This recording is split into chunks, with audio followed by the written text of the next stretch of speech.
दवाइयां पहले 20-20, 25-25 साल तक रहती थी। दे मेड अ कंसेप्ट कि बॉस 25 साल तक अगर दवाइयां रह गई एलोपैथिक मेडिसिन तो वापस तो कोई खरीदेगा नहीं। So let's bring the concept कि भैया 2 साल के अंदर, 1 साल के अंदर एक्सपायर्ड हो जाएगा। तो उन्होंने दूसरा कंसेप्ट लिया है कि मेक श्योर दैट प्रोडक्ट पे हम एक एक्सपायरी टैग लगाने लग जाए। सो द फर्स्ट थिंग, उन्होंने प्लान ऑब्सोलेंस का प्लानिंग करा। ब्रांड्स ने पहला मैनिपुलेशन वहां से चालू करा। तो इसके चक्कर में क्या हो गया, जो एक कस्टमर का कमर्शियल बिहेवियर था उसको उन्होंने इंड्यूस करना शुरू कर दिया कि बॉस आपकी वॉशिंग मशीन तो खराब हो गई, अब आपको नहीं चाहिए। आपके घर का सामान खराब हो गया, अब आपको नहीं चाहिए। वॉशिंग मशीन तो बाद में आई, but slowly this is how they plan the first move. उस समय पे बिकॉज फिर 1929 का ग्रेट रिसेशन आ चुका था, तो लोगों के पास नौकरियां नहीं थी, काफी ज्यादा प्रॉब्लम हो रही थी। तो फिर उन्होंने सोचा कि लोगों के पास जो अब धीरे धीरे नौकरी करना शुरू कर रहे हैं उनके पास सैलरी की कमी है। So they joint hands with financial institutions, और वो कंसेप्ट लिया है क्रेडिट कार्ड और लोन्स। उन्होंने सपने बेचने शुरू किए। आपकी जेब में सिर्फ $100 है, आपको $1000 की चीज चाहिए, कोई बात नहीं, आप आइए हमारे पास, हम आपको लोन देंगे, आराम से जिंदगी भर इंटरेस्ट पे कीजिए और अपना जीवन व्यतीत कीजिए। Little did the people do the maths कि बाय द एंड पीरियड जो हमको $100 की चीज थी वो खुद हमको $2000 की पड़ जाएगी by the time they and up paying the loan. तो उन्होंने इंट्रोड्यूस कर दिया क्रेडिट का कंसेप्ट।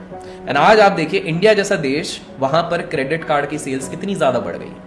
ऑब्वियसली मैक्सिमम लोग तो यूज करते हैं एयरपोर्ट लाउंज के लिए, बट आप मल्टीपल फैक्टर्स के चक्कर में देखिए किस तरह से यूज हुई। तो उन्हें क्रेडिट का कंसेप्ट यूज करा।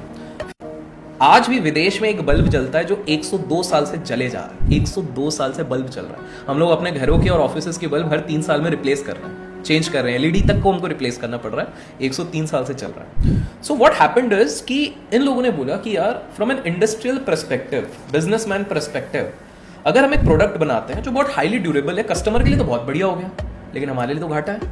बिकॉज अगर हम एज अ ब्रांड कस्टमर को लत नहीं लगाएंगे, आदत नहीं लगाएंगे ऑफ आवर प्रोडक्ट्स, तो फिर ये तो प्रॉब्लम हो जाएगी। तो उस समय पे they became brutal. The very first thing which they did was, जो हाईली क्वालिफाइड इंजीनियर्स थे, जो बहुत सुपीरियर क्वालिटी प्रोडक्ट्स अपना पूरा दिमाग लगा के करते थे, बिकॉज एथिकल लोग थे, उन्होंने डिसाइड किया कि भाई जो भी सबसे हाईएस्ट बेंचमार्क क्वालिटी वाले प्रोडक्ट बनाएगा उसको सजा दी जाएगी। Can you just imagine the agony, उस बंदे का दर्द जिसने पूरे जीवन भर इंजीनियरिंग सीखा ये सोच के कि मैं हाईएस्ट क्वालिटी स्टैंडर्ड प्रोडक्ट्स बनाऊंगा और ये चीज अगर मैंने बना दी तो मुझे सजा मिलेगी। तो उन्हें फोर्स किया गया कि आप सब स्टैंडर्ड क्वालिटी बनाओ। I will tell you a smart way how things are being done. ये एक एक्स अमेजॉन की एम्प्लॉय ने बताया था। उसका जब इंटरव्यू किया गया, जो उनकी चीफ मार्केटिंग में बैठी रहती थी, तो she said a very interesting thing. Amazon की एम्प्लॉय ने यह बताया कि जब भी आप चेकआउट पे जाते हैं तो चेकआउट के पहले जो बटन्स आते हैं उसका कलर भी आपके बिहेवियर पे हम डिसाइड करते हैं। Amazon is a data driven company. उन्होंने बोला हमने क्या सोचा, हमने देखा कि जब भी हम फ्लैश करते हैं कि भाई 40 रुपए की ये चीज है, हम ये देख रहे हैं कि वो 40 रुपए हम कौन से कलर पे दिखाते हैं जिससे इंडिया में महाराष्ट्र के कितने लोग उस चीज को बाय कर रहे हैं। I am giving a simple example. Oh, अगर हम ग्रीनिश कलर कर देते हैं तो ज्यादा लोग क्लिक कर रहे हैं, मतलब there is a colour resemblance.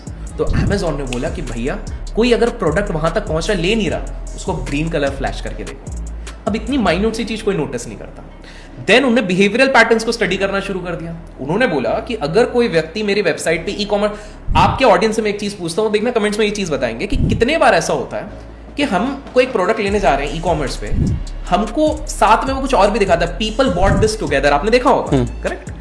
और हमको शायद उसकी जरूरत तब होती नहीं। स्पेसिफिकली आप बुक्स लेंगे तो बुक आपको लेनी थी एक, बट फिर उसमें दिखेंगे कि but people also took this book, और अचानक से आपको पता नहीं क्या होता, आप देखते हो अच्छा 200 रुपए तो ज्यादा है, and you click that bye. तो आपको लग रहा है कि ये आपका डिसीजन है, ये आपका डिसीजन कराया जा रहा है। You didn't even realise the brand has technically manipulated you. Per second 1.2 ton of plastic is being produced in the entire world. Per second की बात कर रहा हूं। एंड फॉरगेट अबाउट प्लास्टिक, दूसरा जो सबसे ज्यादा वेस्ट होता है, 15 million clothes every year waste वापस जाते हैं, और ये जाते हैं घाना जाते हैं, वहां पे इनको डिस्पोज ऑफ किया जाता है। 15 मिलियन कपड़े, ठीक है।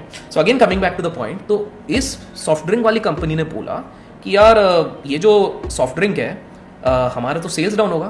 So they came up with a campaign.